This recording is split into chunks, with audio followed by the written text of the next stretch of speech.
ನಗರದ ಉರ್ವ ಸ್ಟೋರ್ನಲ್ಲಿರುವ ಬೋಳೂರು ಕಲ್ಲಾವು ಪರಿಸರದಲ್ಲಿ ನೂತನವಾಗಿ ನಿರ್ಮಾಣಗೊಳ್ಳುತ್ತಿರುವ ಶ್ರೀ ನಾಗರಕ್ತೇಶ್ವರಿ ಗುಳಿಗ ಸಾನ್ನಿಧ್ಯದ ಶಿಲಾನ್ಯಾಸ ಕಾರ್ಯಕ್ರಮವು ಇಂದು ವೃಷಭ ಲಗ್ನ ಸುಮುಹೂರ್ತದಲ್ಲಿ ನೆರವೇರಿತು. ಪುರಾತನ ಕಾಲದಿಂದಲೂ ಕೂಡ ಇಲ್ಲಿ ಶ್ರೀ ನಾಗರಕ್ತೇಶ್ವರಿ ಗುಳಿಗ ಸಾನ್ನಿಧ್ಯವಿದೆ. ಇದುವರೆಗೂ ಕೂಡ ಯಾರಿಗೂ ತಿಳಿದಿರದ ಒಂದು ಸ್ಥಳ. ಪ್ರಶ್ನಾ ಚಿಂತೆಯಲ್ಲಿ ಮೂಡಿಬಂದ ಪ್ರಕಾರ ಇಲ್ಲಿ ಸಾನ್ನಿಧ್ಯವು ಜೀರ್ಣೋದ್ಧಾರವಾಗಬೇಕು ಎಂಬ ನಿಟ್ಟಿನಲ್ಲಿ ಈ ಊರಿನವರೆಲ್ಲರೂ ಕೂಡ ಇಂದು ಶ್ರೀ ನಾಗರಕ್ತೇಶ್ವರಿ ಗುಳಿಗ ಸಾನ್ನಿಧ್ಯದ ಶಿಲಾನ್ಯಾಸವನ್ನ ನಡೆಯಿತು ಎಂದು ಜಿಎ ಬೋಳೂರ್ ಅವರು ತಿಳಿಸಿದರು. ಇನ್ನು ಬೋಳೂರು ಕಲ್ಲಾವು ಕ್ಷೇತ್ರ ಶ್ರೀ ನಾಗರಕ್ತೇಶ್ವರಿ ಗುಳಿಗ ಸಾನ್ನಿಧ್ಯದ ಶಿಲಾನ್ಯಾಸ ಮುಹೂರ್ತ ನಡೆಯುತ್ತದೆ.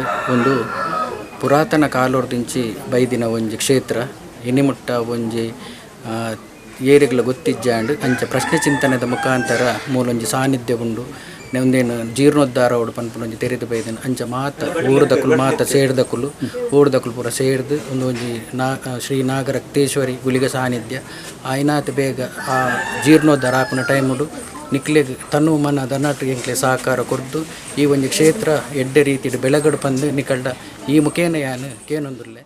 ಶಿಲಾನ್ಯಾಸದ ಈ ಸಂದರ್ಭದಲ್ಲಿ ಕಚೂರು ಶ್ರೀ ನಾಗೇಶ್ವರ ದೇವಸ್ಥಾನ ಬಾರಕೂರು ಇಲ್ಲಿನ ಆಡಳಿತ ಮುಕ್ತೇಸರಾದ ಕಡಂತಲೆ ಸುರೇಶ್ ಭಂಡಾರಿ, ವಿಜಯ್ ಕುಮಾರ್ ಶೆಟ್ಟಿ, ಮಂಗಳೂರು ನಗರ ಪಾಲಿಕೆಯ ಸದಸ್ಯ ಜಗದೀಶ್ ಶೆಟ್ಟಿ, ವಿಠೋಬಾ ನುಲ್ಲಿಪಾಡಿ, ಚಂದ್ರಹಾಸ್ ಶ್ರೀಯಾನ್ ಕಲ್ಲಾವು, ಸುಂದರ್ ಪೂಜಾರಿ ಕಲ್ಲಾವು, ಕೀರ್ತಿಕುಮಾರ್ ಸುಣ್ಣದಗೂಡು, ಜೀರ್ಣೋದ್ಧಾರ ಸಮಿತಿಯ ಅಧ್ಯಕ್ಷರು ಹಾಗೂ ಸರ್ವ ಸದಸ್ಯರು, ಆಡಳಿತ ಸಮಿತಿಯ ಅಧ್ಯಕ್ಷರು ಹಾಗೂ ಸರ್ವ ಸದಸ್ಯರು ಮೊದಲಾದವರು ಭಾಗವಹಿಸಿದ್ರು.